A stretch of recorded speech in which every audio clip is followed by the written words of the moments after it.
Today's video is kind of a medley of different things that I put together over the course of the summer, and here we are early fall. And so I haven't put out a lot of videos, only a couple, mostly a couple shorts. So I apologize for that, but it's been really busy here, and I do have a bunch of stuff stored up, so I'll try to get that put together and you can see that. But I just wanted to say you're going to see some things that look like they're filmed at different times, and that's because they were. But this is the first time you're going to see it.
Somebody around here's got one of those Ibex balers. It's a little tiny round baler, and I've always been curious of them because you can run them with a compact tractor, and I've seen some videos on them, and you don't really see them around here very much. They're about the size of a square bale, but they're small. They're a small baler, and it's a round baler, so there's not a lot of parts and pieces because it's just wrapping, the hay in a circle and then net wrapping it.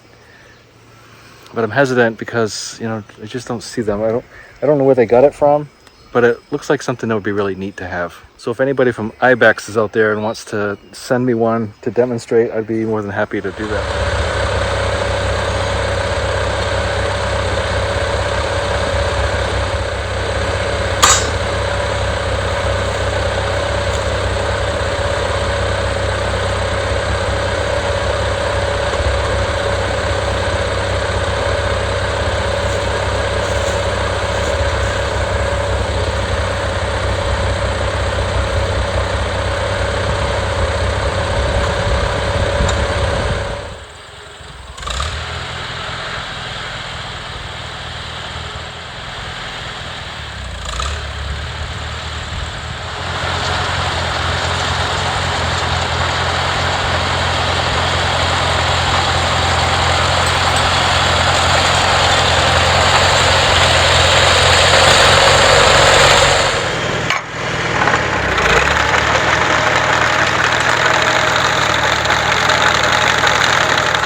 ferns.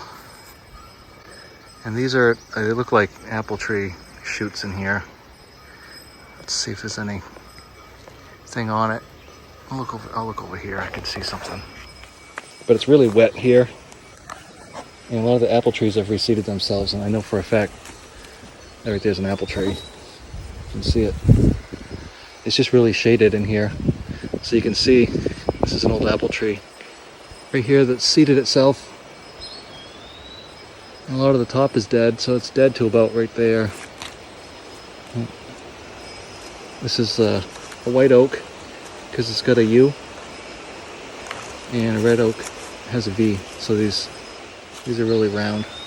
The red oaks are, I'll find one and show you the difference. Here we got some young birches and some poplars. Right there, that right there. I'll get closer. I can't show you from here, but I see some apple trees sprouting up down here. And I got red raspberries are coming. They should be ready in July. They're usually coming right along. I can see one right in there.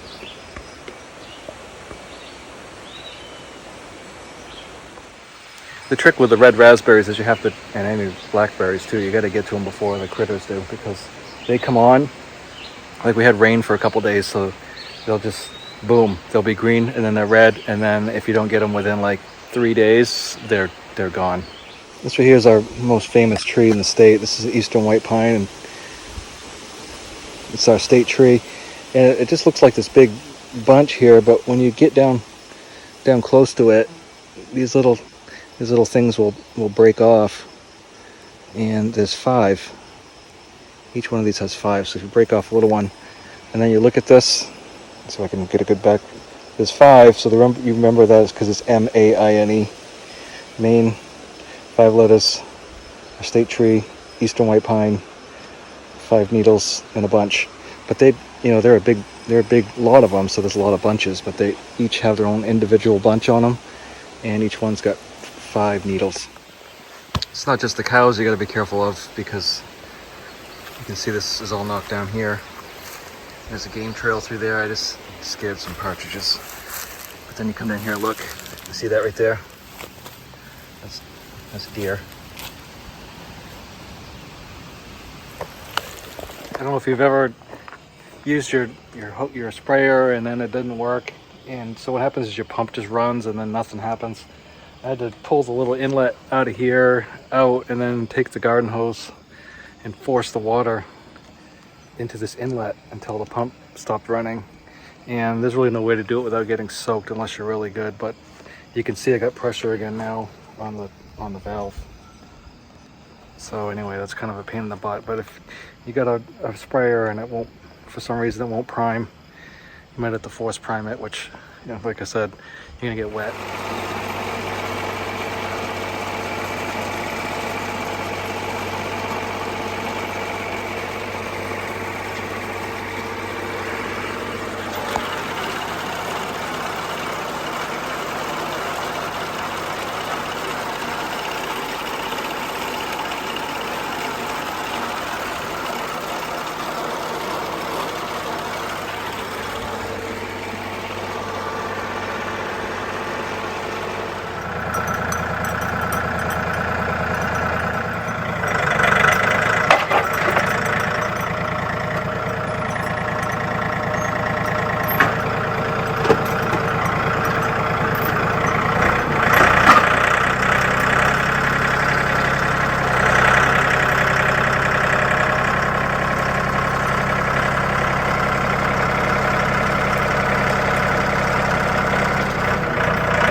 Now that the cows have kind of moved on.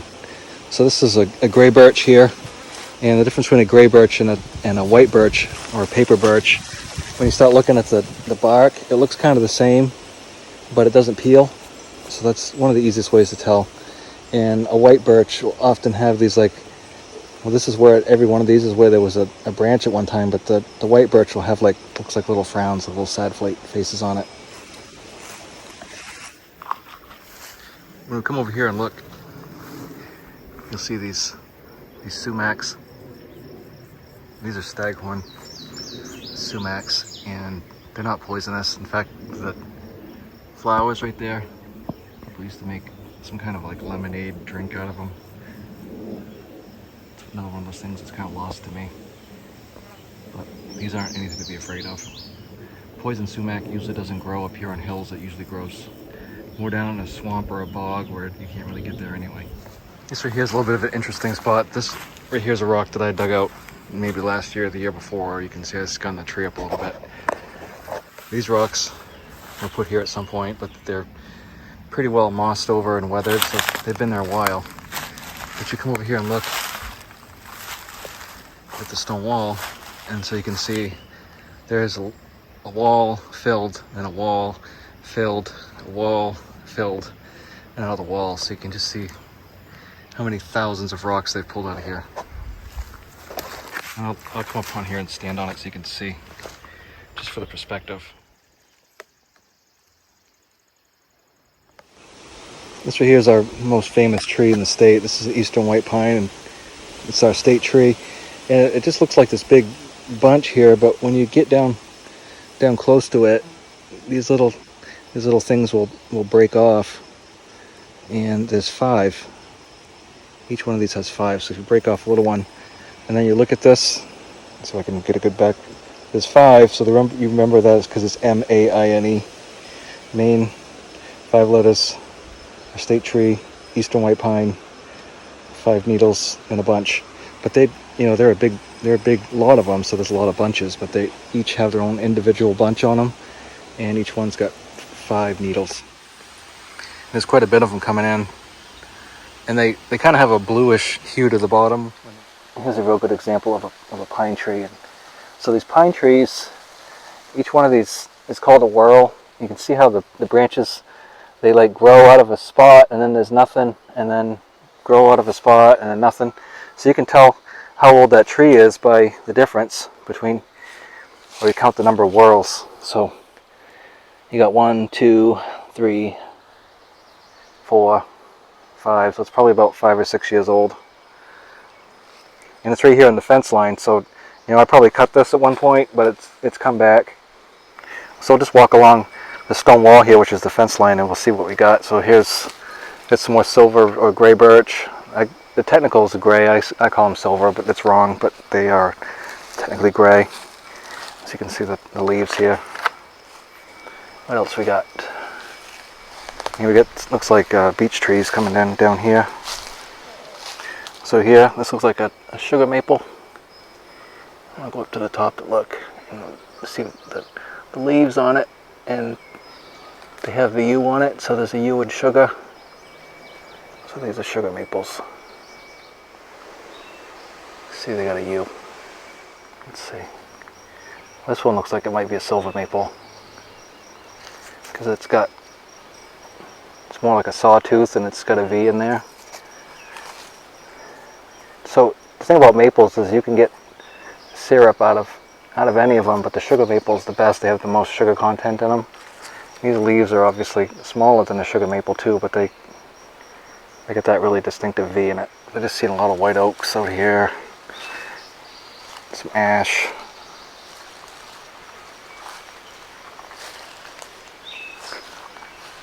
I'll find a good example of an ash tree to show you. We got a giant beech. Here's a big hemlock.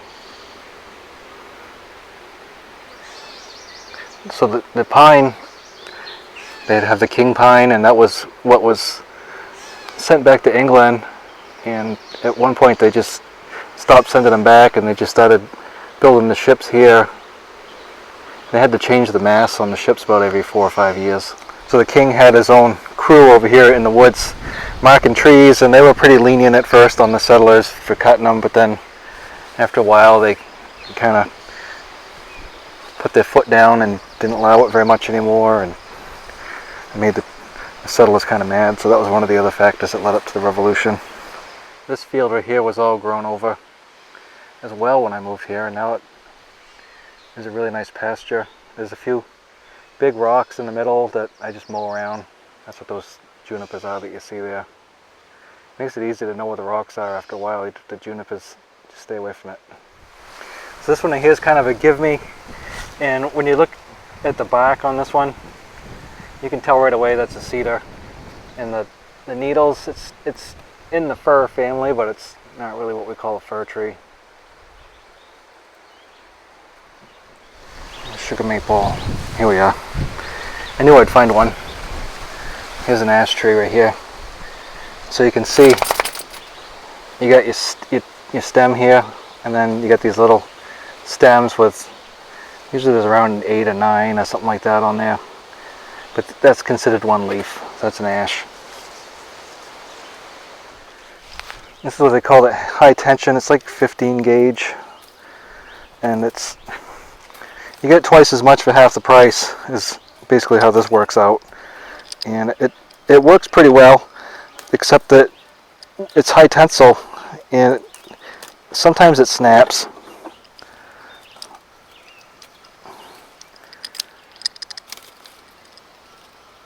But when it is bent too many times, I mean anything when you bend it too many times, but it doesn't take many times at all. So like you take your lineman pliers, and I'll show you in a minute, when you crimp it to make it tight, it'll only take just so much. This one will be a little harder because I got that wire on top there.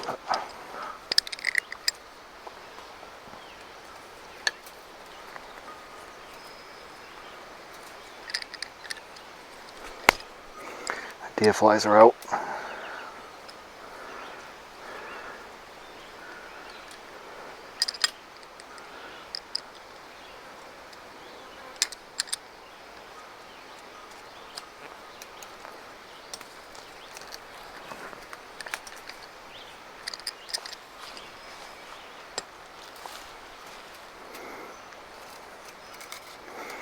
I'll have to splice 2 pieces here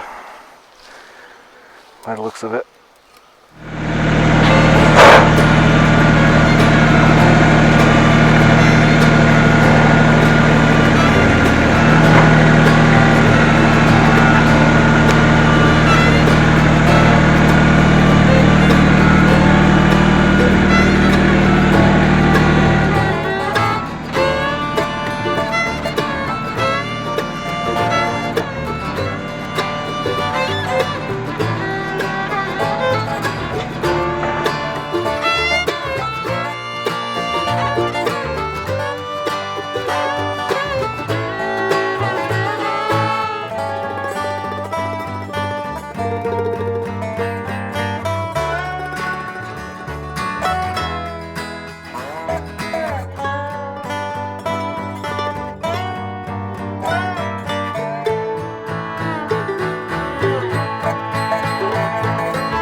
go for a little walk real quick.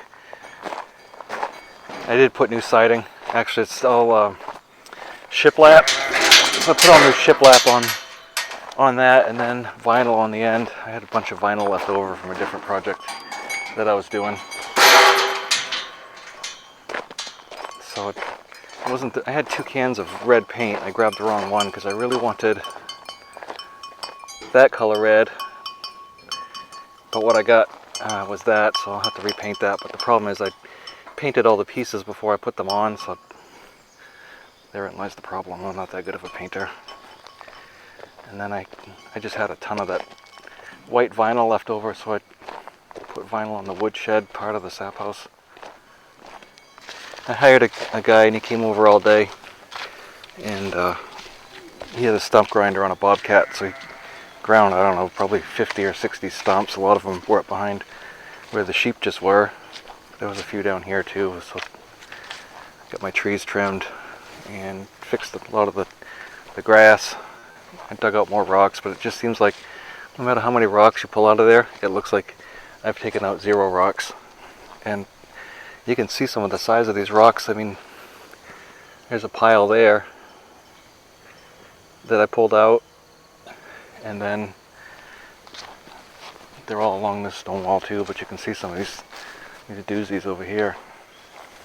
1, 2, 3, 4. This one right here, I basically had to roll it because it was so big I couldn't pick it up. That one's real big.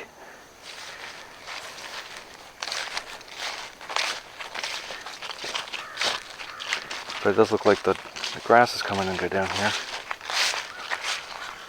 I don't know if you've seen this before, but you probably don't remember. It was all like rocks, and it was rough, some stumps. So we've got this all straightened out. So now it looks pretty good, I think.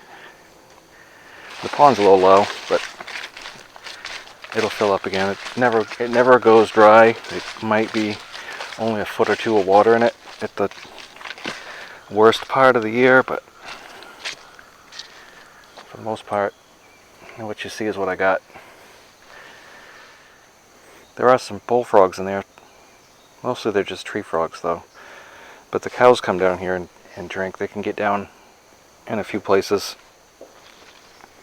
And it's not super deep. If I was to go down and stand up down there, it probably to this grass here might be 5 feet, maybe 6 in the middle, but not much. And it never really fills up to the top except for first thing in the spring when it rains. So anyway, I appreciate you watching, and I hope you enjoyed it, and I'll see you soon. Thanks.